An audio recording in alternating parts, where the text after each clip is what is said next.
Grandpa's gonna sue the pants off of Santa. That's what Grandpa's gonna do. Grandpa's gonna sue the pants off of Santa, 'cause Grandma would have wanted him to.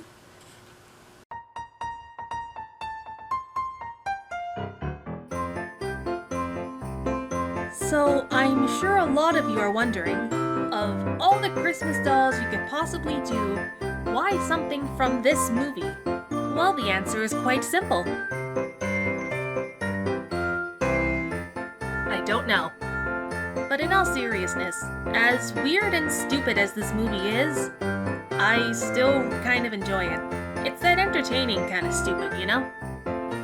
I chose Cousin Mel because I think she's absolutely the most memorable character in this, and I think the jarring transition to Grandpa's gonna sue the pants off of Santa is legitimately the funniest moment in the movie.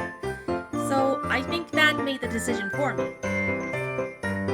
Let's just get on with it. This doll will be a hybrid of a Toy Story Epic Moves Bo Peep body and a DC Superhero Girl's head, which I think are the best candidates I have to resemble the character.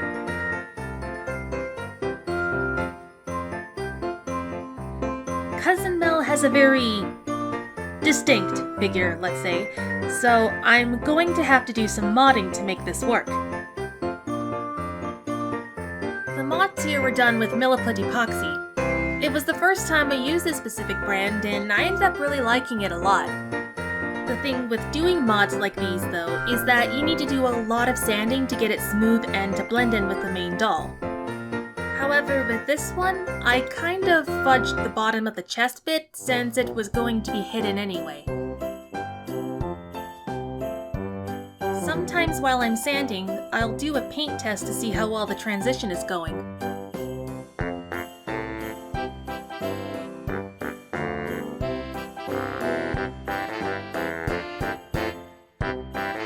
I noticed that the doll has a really short neck, so I think a neck extension will be needed too. I cut the neck off in a way that I can keep the original neck peg intact. I also have another doll on hand as a reference to find a good length to make it.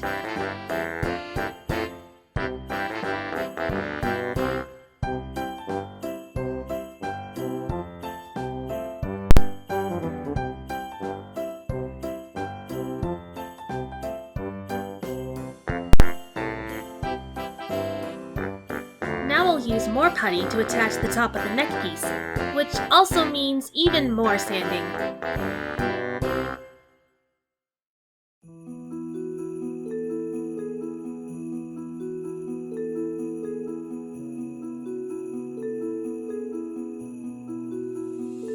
When I'm happy with the results, I apply a primer with my airbrush and I cover it in pan pastel with as close to the original skin tone as I can.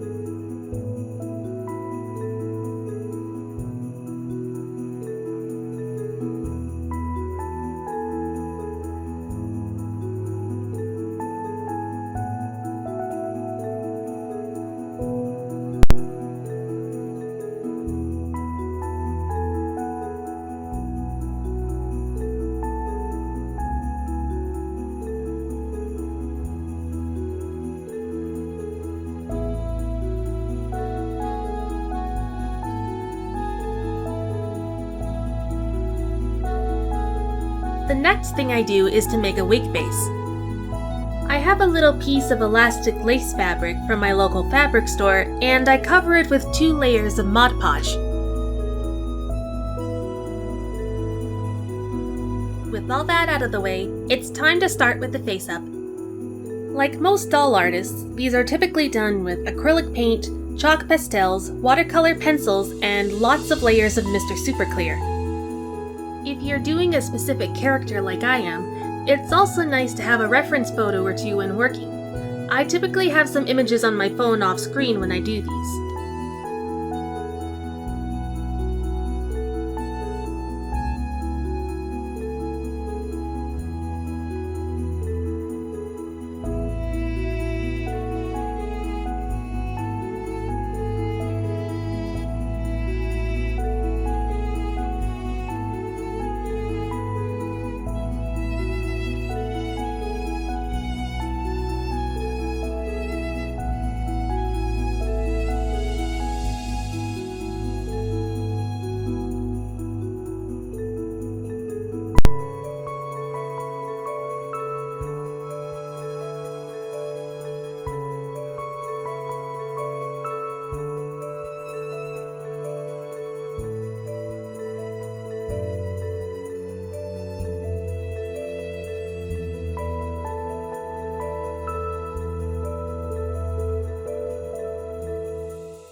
my Instagram, you might remember that I posted the original photos for this last year.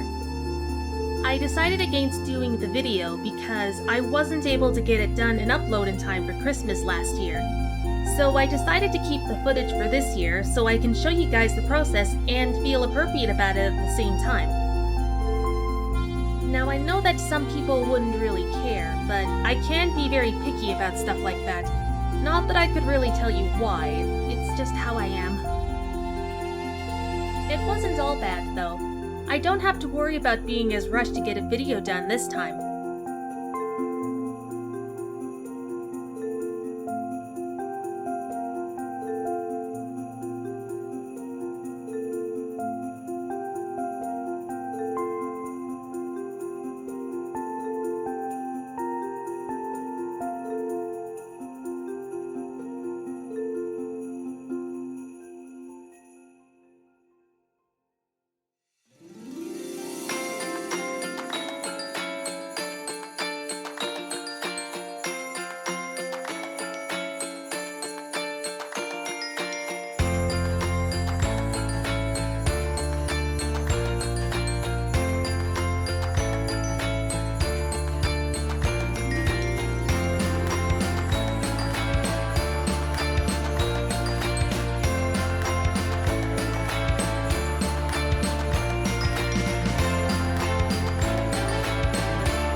Once I'm happy with the face up, I get some acrylic yarn to make some wig wefts.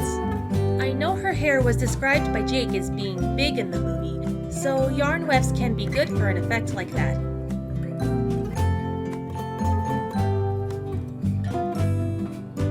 I also use a wooden dowel to help curl some of the wefts to give it a bit more of a wavy look.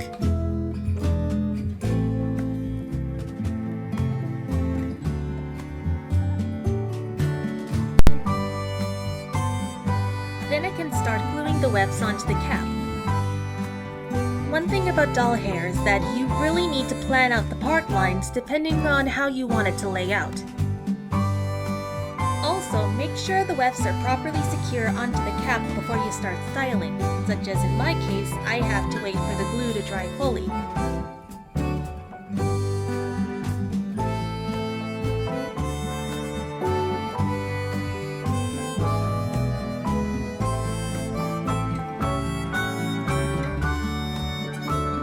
screen, I drafted the patterns for the outfit before I painted the body so I wouldn't damage it afterwards. I found this baby romper from Michael's in the color I needed, and I figured that would be perfect for the top.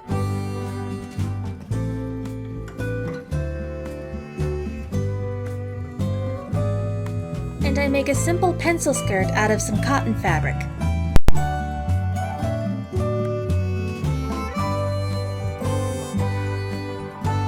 For the belt, I use some white bias tape and craft foam to make it. Then I can just put it on like a real belt.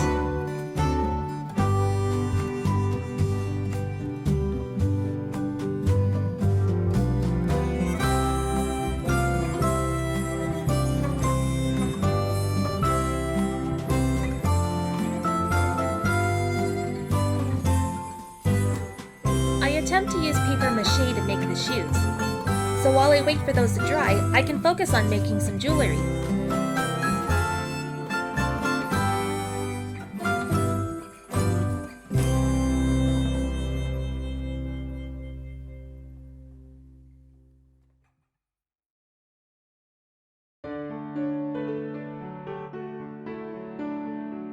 I also take a little bit of fabric in a strip with pointed ends to make her neckerchief.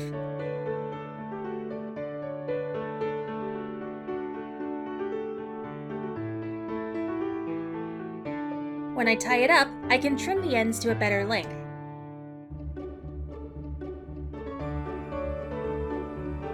Here I give her a Barbie necklace. Cousin Mel also has this manicure that I want to replicate, so this method is done with strips of clear packaging and supergluing them onto the fingers.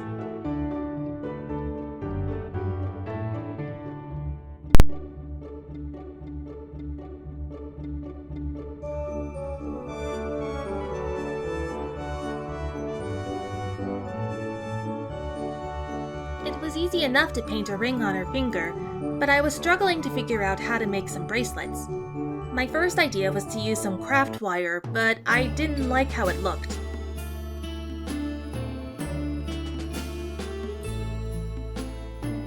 Eventually, I settled on using some bits of plastic straws and painting them gold.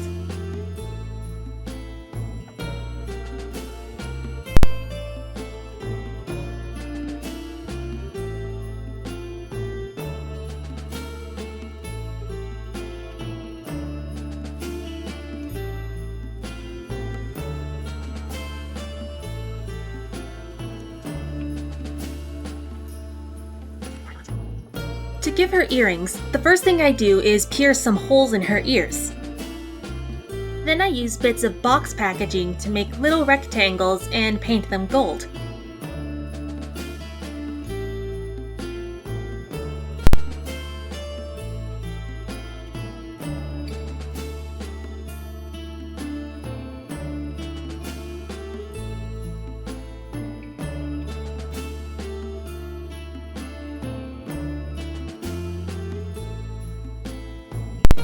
For the gem on the ring, I use a flat gem and a light blue and glue it onto the finger with the band.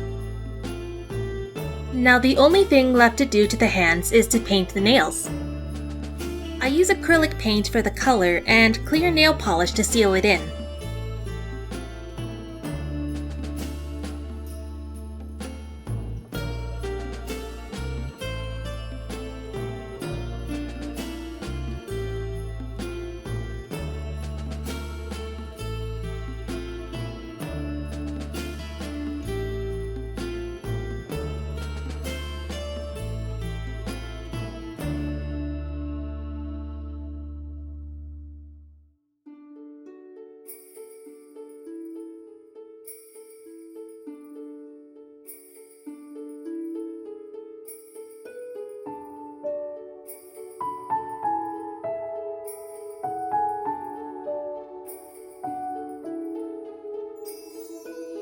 The paper mache cast is fully dry now, so I can draw out the shape I need and cut it out. The next step in the process is to use oven-baked clay to shape the front of the shoes.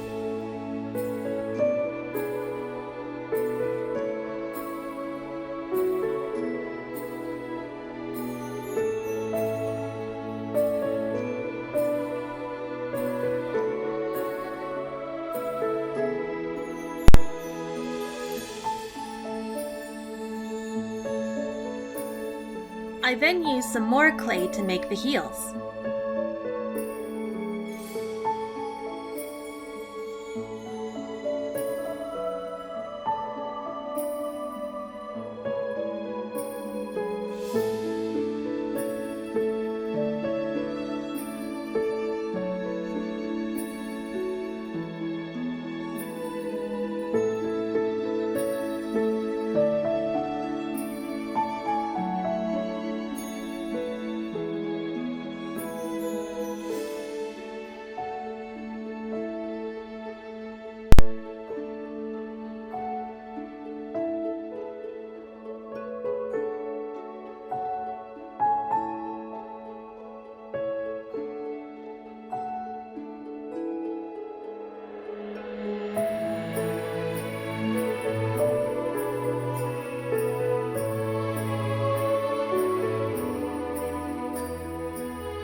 Unfortunately, when everything was dry, the heels ended up going up too straight and just didn't look right. Ultimately, I settled on using some curvy-sized Barbie heels and just painted those.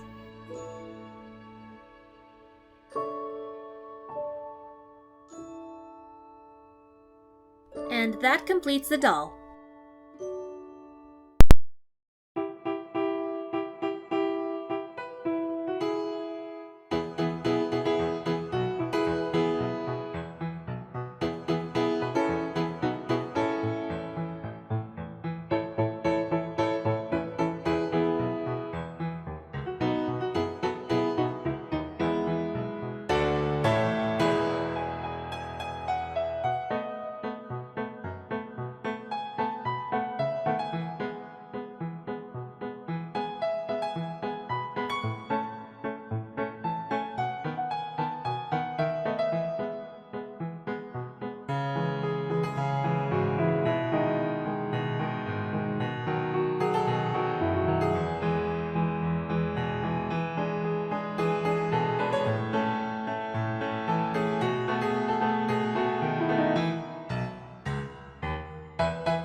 It feels so good to finally get this done.